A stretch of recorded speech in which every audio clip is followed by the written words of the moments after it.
Transfer को लेकर के 1 साल हो गया, 1 वर्ष से परेशान हैं। पहले ये सब हम लोग के दिलो दिमाग में नहीं था। हम लोग जहाँ काम करते थे अब मान के चल रहे थे कि हम लोग यहीं सेवा, और हम लोग को पढ़ने का अवसर नहीं मिला। 1 सप्ताह अभी समय नहीं हुआ, एडमिट कार्ड और परीक्षा का आयोजन हो गया। इसके बाद तुरंत परिणाम भी जारी हो गया, यानी मार्च 2024 में परिणाम निकल चुका था और सभी लोग अपनी प्रतिभा के बदौलत अपना अपना जिला भी प्राप्त कर लिए। अब जिला मिलने के बाद वहाँ काउंसलिंग भी हुआ, सर्टिफिकेट की वेरिफिकेशन हुआ। इसके बाद बिहार विद्यालय परीक्षा समिति के द्वारा बेजाब्ते एक सर्टिफिकेट भी मिला है वह उस जिला का। यहाँ तक कि 20 नवंबर को जाकर के माननीय मुख्यमंत्री जी के हाथों नियुक्ति पत्र भी मिला। सभी लोगों को नियुक्ति पत्र भी मिल चुका है जिस जिला का। अब मान लीजिए कोई अगर सुपौल जिला का में नौकरी कर रहे हैं, अगर पटना उनका ट्रांसफ़र हो गया तो पटना जिला शिक्षा पदाधिकारी के नाम से उनको अपॉइंटमेंट लेटर मिल चुका है। अब अपॉइंटमेंट लेटर दे करके मतलब ये कह सकते हैं कि आपको खाना परोस करके और थाली को खींच लिया गया।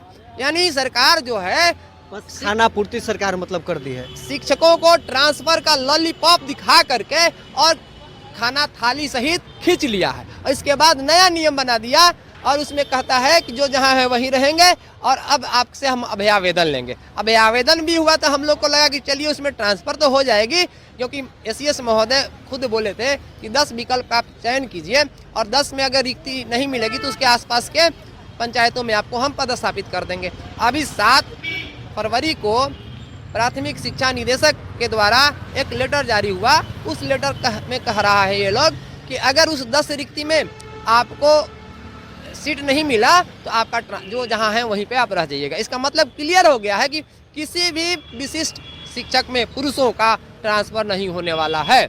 इसी को लेकर के हम माननीय उच्च न्यायालय में याचिका भी दायर कर चुके हैं। मेरा सारा काम फाइनल हो चुका है। हम किसी भी सूरत में छोड़ेंगे नहीं, क्योंकि ट्रांसफ़र पर अधिकार विशिष्ट शिक्षकों का है और हम इसे लेकर के रहेंगे। सरकार चाहे लाख कानून बना दे, लेकिन सक्षमता 1 के लिए विशिष्ट शिक्षक नियमावली 23 ही मान्य है। उसके बाद आप नियम जो बनाए हैं वो बाद वाले पर लागू होगा। हमारे ऊपर दूसरा कोई कानून लागू नहीं हो सकता।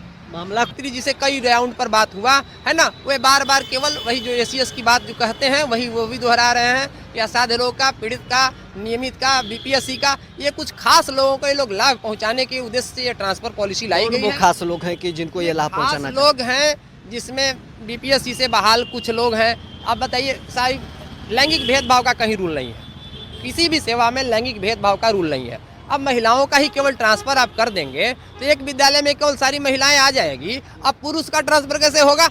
मान लीजिए ये विद्यालय मिलर हाई स्कूल है और यहाँ पर अगर 5 रिक्ति है, 5 महिलाओं से भर दीजिए तो पुरुष कहाँ जाएंगे? तो रिक्ति में यानी जो भी ट्रांसफ़र पॉलिसी जो भी या कोई भी पॉलिसी आती है उसमें लैंगिक भेदभाव का कोई नियम नहीं है सेवा में, सर्विस में।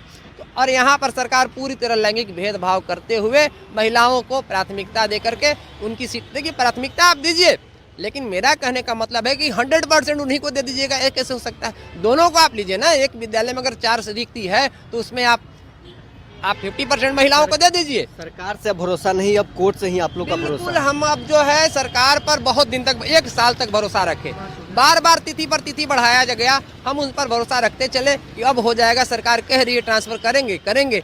लेकिन अब जो है इस पत्र के द्वारा यह प्रमाणित हो चुका है कि सरकार ट्रांसफ़र नहीं करना चाहती है। वह चाहती है कि लोग न्यायालय में जाए